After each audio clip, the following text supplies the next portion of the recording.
Hey guys, what's up? Welcome back to another episode of My Favorite Games. It's been a long time. I've been playing games since my last episode. I've just not made any videos for them. Usually what I would do is when I would finish a game, I would make an episode of my favorite games about it.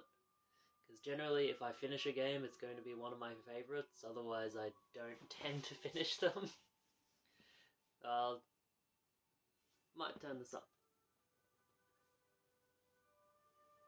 You might be able to tell just from the soundtrack of this one what game we're talking about today, or hell, you probably realized when you clicked on the video from the title.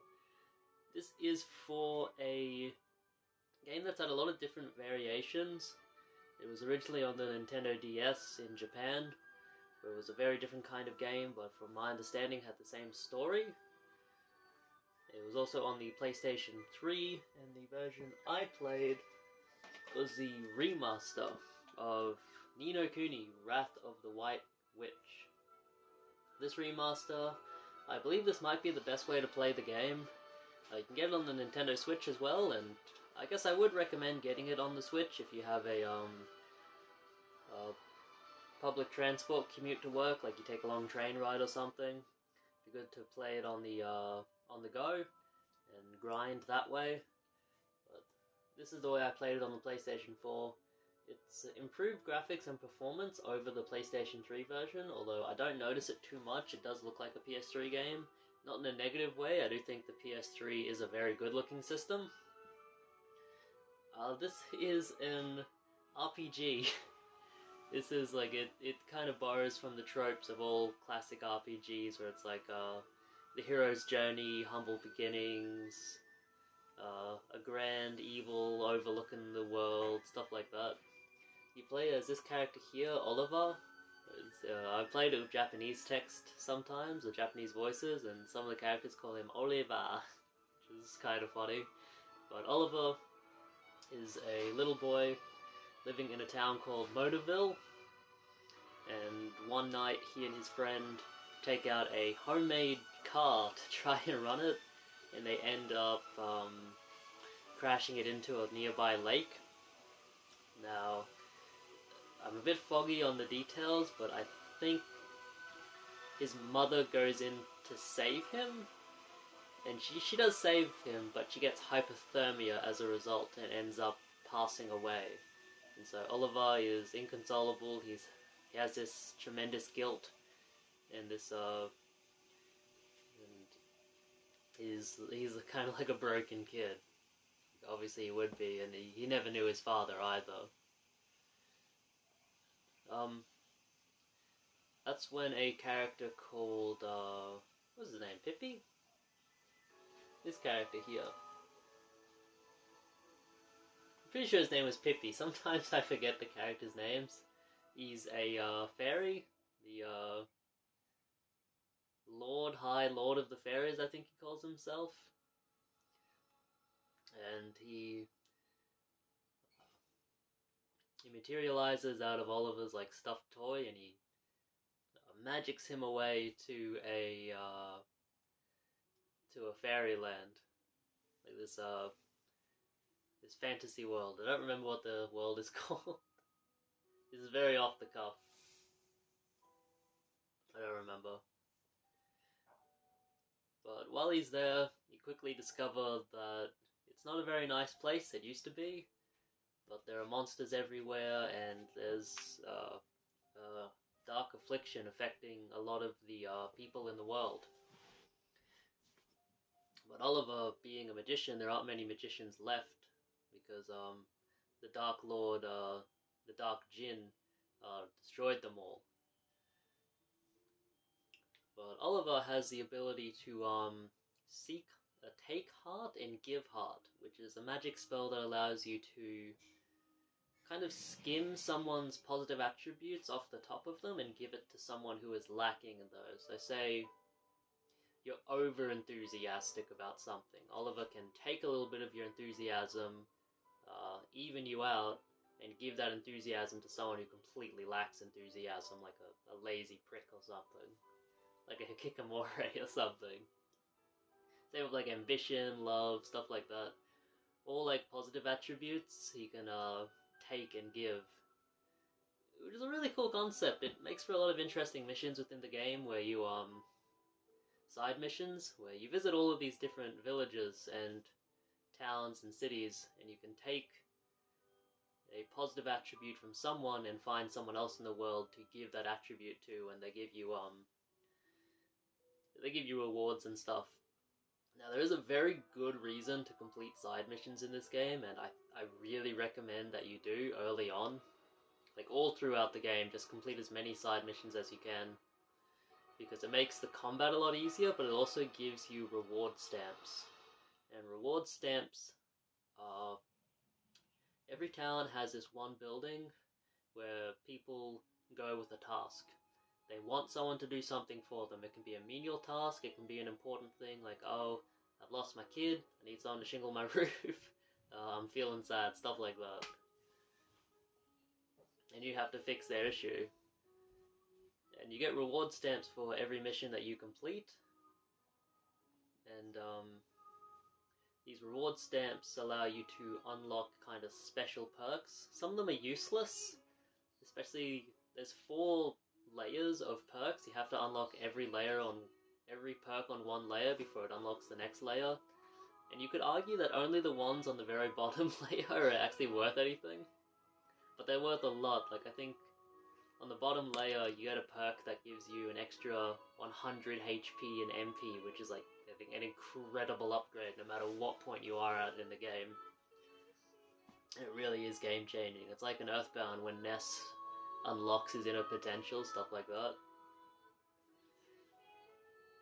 But stuff on the top layer is like run a tad faster on the overworld, or the ability to jump, which it says in the description is useless but fun. And it is.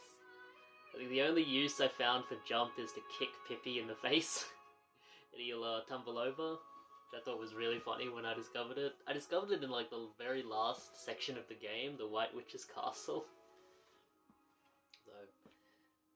So you go through the game, you think the big bad is this Dark Djinn, but there's also a White Witch and the Zodiacs, which are kind of overlooking the world as well, and the Dark Djinn is just their kind of their lackey. So you defeat the Dark Djinn, and then you have to go off and fight the White Witch herself and the Zodiac. It's very interesting. They tell a story of... It's got an interesting story for an RPG, not something I see very often, where you get teleported off to this alternate world, but everyone in the alternate world is like connected, their soul is connected to people in the real world, or whatever it is, in Motorville. So you go in, like say you go to Alma Moon, which is in the desert, in the fairy world, the magic world, fantasy world. And there's a character there, one of your companions, who is, she's heartbroken. That's what they call in the game when you're lacking a positive attribute and you need to get someone with more of it than they can handle and give it to someone else. It's called being heartbroken. That's why it's take heart and give heart. It's like you're giving their heart back to them in a fixed state. But you have to go back to Motorville and find the girl who is kind of soul connected to this girl in Alma Moon. And after you do that, she becomes your companion. The game really opens up once you start getting companions, and combat becomes honestly a little bit hectic. I found it very difficult to keep up with anyone other than just myself, so I just kind of focused on what I was doing in the game. And other than that, I would just use all-out defense or all-out attack in battles, which tells your companions either just keep attacking or keep defending and healing. Other than that, there was a tactics page. I didn't use it at all. The other companions as well, they have specific attributes to themselves as well. Like the girl is a musician, and the melodies she plays can actually like give you different buffs in battles. I never used it once. There's another character as well that you discover as a prince in Hamelin, He's got a gun and he uses trick shots, but I never used them once. Probably the best companion in the game is when you get pretty late on. You get the other Prince of Hamelin, who was a wizard himself, and he just casts powerful spells, so I kept him along the whole time because the others were, they were useful, but not as useful as someone who could just cast powerful magic and deal big damage. There's a little bit of strategy in the game.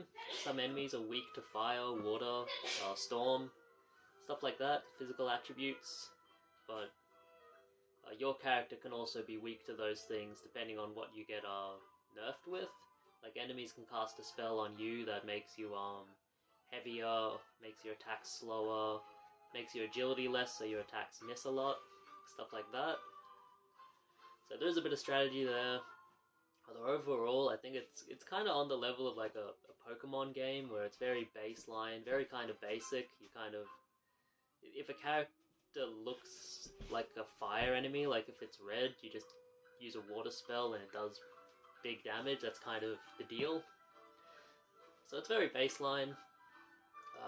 You start out in one town, but then after that you kind of branch all over the world, and it is cumbersome traveling over the world at first because you're just walking and you don't have a travel spell, but eventually you gain heaps more spells as you go through the story, which is good. And you gain heaps of spells which are really useful. Some of them only have a few specific uses, like there's a Talk to the Dead spell, which you only use a couple times in the game.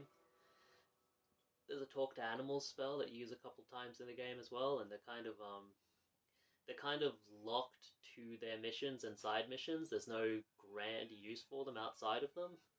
But there are others that are very useful, such as Burden, which makes an enemy heavier.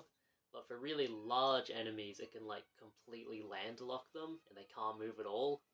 So there's stuff like that where it's really important to kind of know the different spells and how they can help you in battle. As you go on, early in the game, you also get companions. Companions are these little monsters, and you get 3 at first. I honestly stuck with the two first ones I got. I ended up keeping through the whole game, and the third one was just like a backup for if the others ran out of energy or something. You can't keep the same companion in battle the whole time. You do need to swap them out. Otherwise, they run out of energy and their attacks are very slow, not effective at all. You'll go from dealing 50 damage to dealing 2 damage, stuff like that if they run out of energy. So you have to swap them out for another one to switch it up and let them recharge their batteries. But you can fight monsters in the overworld, and sometimes if you defeat a monster, little hearts will appear over their head. And you can switch to the girl and actually sing a song that tames them. And then you can train them up and use them as your own companion. Kind of like Pokemon, where you catch a Pokemon in the wild and then you train it up and use it as your own. It's very similar to that. What else can I say about the game? The music's very good. Very, very good music. I've been playing it here. Some really good tracks. This boasts Studio Ghibli's world-class animation. Oh yeah, music by Joe Hisaishi, but... Hisaishi? I don't know. But the music's very good. But the world-class animation is maybe 5 minutes total. You get a lot of it at the beginning of the game, and then you get one at the 3/4 point when you defeat the Dark Djinn. But other than that, there's really no Studio Ghibli 2D animation. Overall, like, if you compiled it all, I'm sure there's a compilation of it on YouTube, it's maybe 5 minutes total of animation.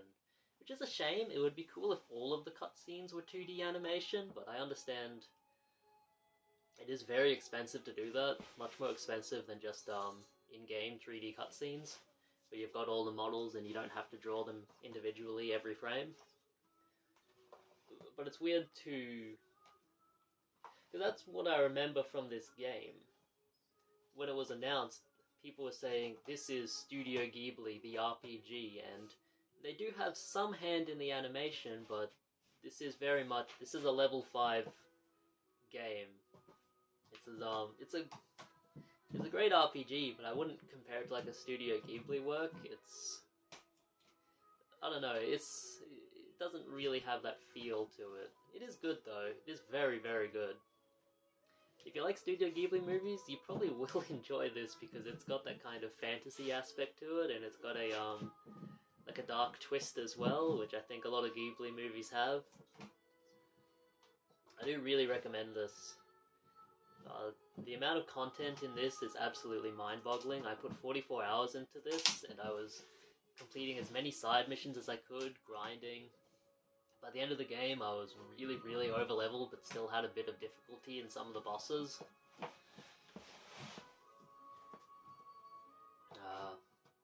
But even then, there were probably 100 side missions that I never even touched. But the side missions they call tasks. You complete the tasks and you get the reward stamps.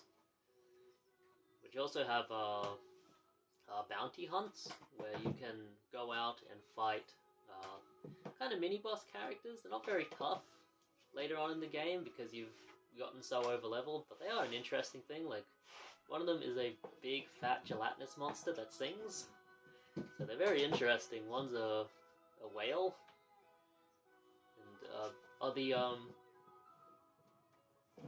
And the names of the enemies are really, really funny, and you can tell they took a lot of inspiration from Studio Ghibli works. Like, there's a giant tank that you fight as one of the bosses in Hamelin late in the game, and it's called Porco Loco instead of Porco Rocco, which I thought was pretty funny.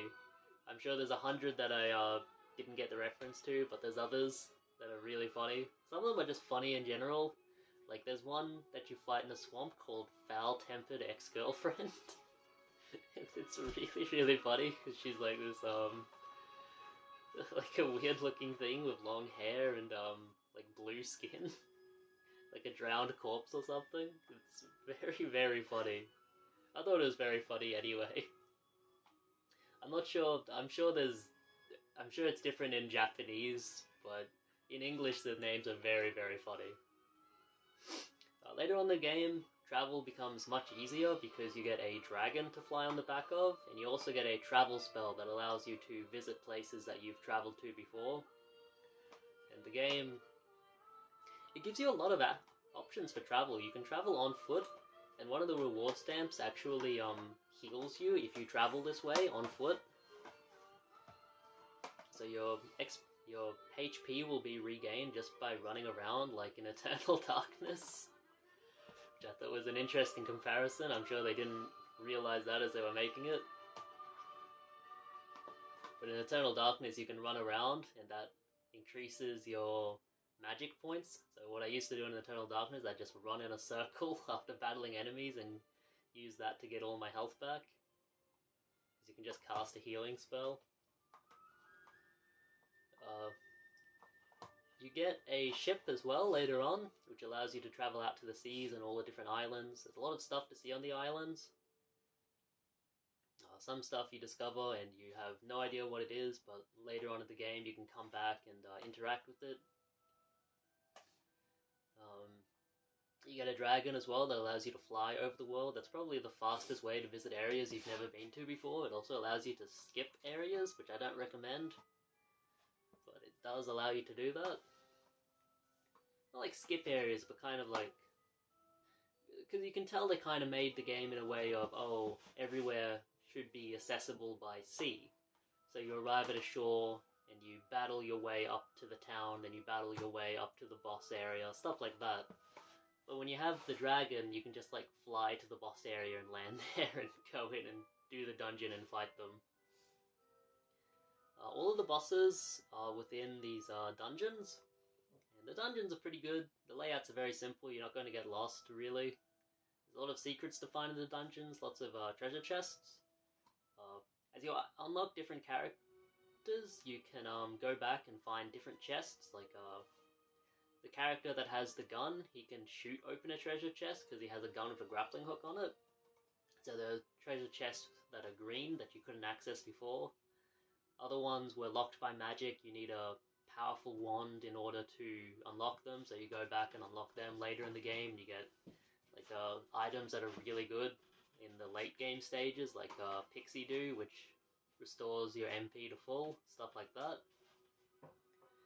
And the sheer amount of content is absolutely insane. I finished the game just maybe half an hour ago. I beat the White Witch, I beat the Zodiacs, I got the end credits, and then I went back in because you can load your game back up, and it says post-game completion, and there's like, it pops up, new tasks available, new bounty hunts available, like, all of this new content has popped up, so if you wanted to play it for another, I don't know, maybe 10, 15 hours, you could.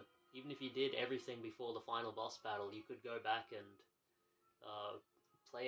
play heaps of extra content. So if you're looking for a bang for your buck kind of game, I think you can get this game for under $30.